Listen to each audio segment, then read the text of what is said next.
exciting episode of the $1 Million Peddlers. I'm Paperboy. And I'm Mr. Magazine. Giddy Man next to me is going to lead us on the journey of BOLOs. Anybody that doesn't know, BOLO stands for Be on the Lookout. So these are all items that you can find out there. We can do a bit of a deep dive into what they are, why they sold, a little backstory on them. And Mr. Magazine, dive away.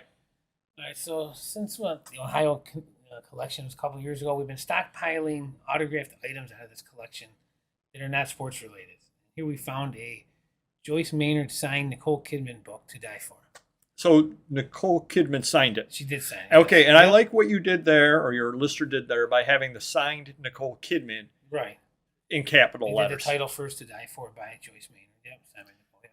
And I'm expecting, I'm not part of pop culture, other than being a huge internet star. I'm expecting that must be a movie that she starred in or something. Correct. Is that why? Okay, Yep. that's what the connection is. Yep, and we matched up the autographs that look legit, like all the other ones that are certified. So we sold it, no problem, $40. It seems a little low, but again, it was finding $40 out of a collection where it didn't have. Yeah, you probably paid $2 for it or something like that overall. Yep, sure, definitely. All right, there we have it. Next up. I'm not much of a vintage video game seller, but I did come across some Sega Cds from the 90s. This is Shining Force. Complete with this case manual at $320.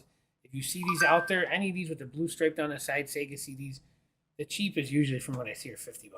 Now, I don't know the first thing about video games either, other than Pong, which is a lot of fun. When you say CD, it's not music or anything. No, it's for the video, game. It's a video game on a CD. Well, because I know that they did do some. Didn't they do some of the CDs with some of like the soundtracks for some of the games and that? And I believe those sell also. Yeah, well, Sega actually had a CD video game system that you only buy. You had to buy their CDs to play the games. Okay. Yeah. $319. Nice. I did own one back in the day too. Nice. Next up, computer mags are always good. There's a vintage Byte magazine from 1984. And it sold for $28, and you see 1984 right on the screen. Oh yeah, cool. That is a very cool cover. Nice cover on that.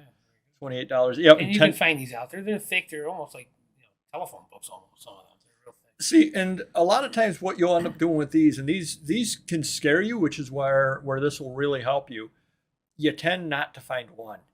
You tend to find 20 or 30 or 40 because the person was into them. Yeah, the person was into computers back in the day, and then you're looking there and they want $2 a piece, and you're saying, "Do I really want to spend $80 and lug this all to the car?" I think we're saying yes, do it. Yeah, absolutely. But don't blame us when you have a hernia. Nope. All right, next up, Trouser Press. The Doors, Jim Morrison. I would have probably put his name first there, but took about a year and a half for this to sell, and it only went for $20. Surprisingly, that's very surprising because that's not a major magazine as far as there aren't 10 gazillion of them out there or anything. Yeah, I had it for $30 for a year and a half, and someone made the offer at $20. I'm like, well, gotta take it, right? Yeah, right. Yeah, you got to move the item. Yeah, absolutely. And that's kind of surprising because Jim Morrison usually does sell. Yeah, but again, not that it made a difference. But if they move Jim Morrison and the Doors over here, who cares about Trouser Press for the most part? I mean, it is a title, but you want to see Jim Morrison and the Doors. Yeah, right. Last up, Interview magazines. These are gigantic as well. September 2008, Kate Moss on the cover. Assuming that's her. $30. They're anywhere from 20 to 50 depending on condition. The cover looks a little worn, but still, at $30, can't complain. So if you're out there on a nice hot summer day, parked a mile and a half from your car, and you find the opportunity to buy 60 Byte magazines and 60 Interview magazines, move your car. Yeah. Hope they have a lot of these at Madison Boxell. Yes, and I'm carrying them through. Where your mouth is.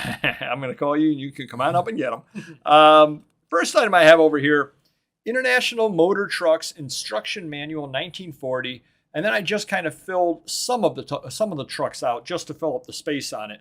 I did get $24, but the main reason why I put this up there, take a look at that condition, Mr. Magazine. Can you read the condition? I was going to say driven over by trucks, right? Because that's what it looks like. So what does the condition say on it? Folded in quarters. It's heavier dirt. Yeah, they're not lying there. That definitely was used, without a doubt. The person had it out in the garage when they were using it, and I still got $24 out of it. I think the key on this kind of thing is condition does not matter on something or other like that. Is if you've got the vehicle, it's what inside is counts. That is true. Next item we have up over here. Hour of Charm, but enough about our live show, 7:30 p.m. Eastern on every Wednesday. program, General Electric All-Girl Orchestra, March 31st, 1946. I ended up getting $38 out of it. I couldn't find any other comps on it, couldn't find anything on it, so I put a $38 price on it, figuring, I don't know, why not?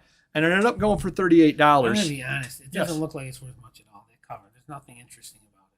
Well, that's why I put that picture. No. But I did the inside of it as well, so you could see who all the stars were and all that. And it has to be kind of rare.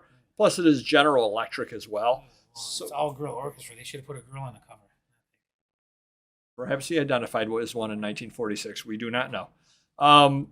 Next item we have up now is Hilltop Hill, Top Star Room, Signal Hill, California, Souvenir Photo Folder, Army 1940s.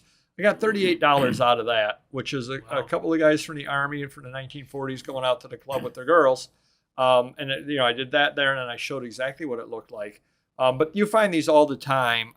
It is 6 1/4 by 8 1/4, and the photo inside is 4 1/2 by 6 1/2. Hills are in line with that photo. Nice. Head for Z Hills and get a couple of photos and sell them for $38. You can find these things out there regularly, though. Souvenir photos, they were all the rage back in the 40s and 50s, so you can make some good money on those. Next one, I did this every week or every day. I do a post on our YouTube, so definitely look at it underneath the community tab. I said on this one, lady, you got the Terminator behind you. Turn around. Sharper image catalogs definitely do sell. I got $36 out of that. But let me ask you this, Mr. Magazine. What do you, I said gadgets, electronics. Yeah. What is there a better way to describe sharper image? Not really, right? Yeah, you did the best you could with what you had. Yeah, but they do sell. Right. And I guess that's one of those you really don't have to draw people in because they know what the sharper image is. But when you do find these catalogs out there, they're $36 for a catalog. You can't argue. And I did this next one over here as well. Also went on the community tab. And I believe I said on this one, smile, it's a wedding, not a deposition.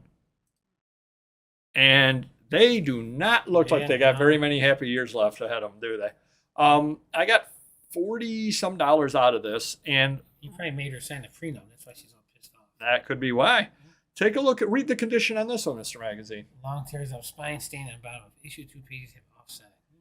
It is not in nice shape whatsoever. Nope. Yet I got $48 for it because it has Maxfield Parrish in it. He does not sell as well as he used to, but he still does sell. So you definitely throw some pictures up there, note him in there, and you can end up getting $48 out of a magazine that a lot of people wouldn't have bought in the first place just because of the condition on it. Just amazing the things that are out there that you can find. Do take some chances on things, but you know what you should never take a chance on, Mr. Magazine? Hitting the like button. You are absolutely correct. And we will see you next video. Take care.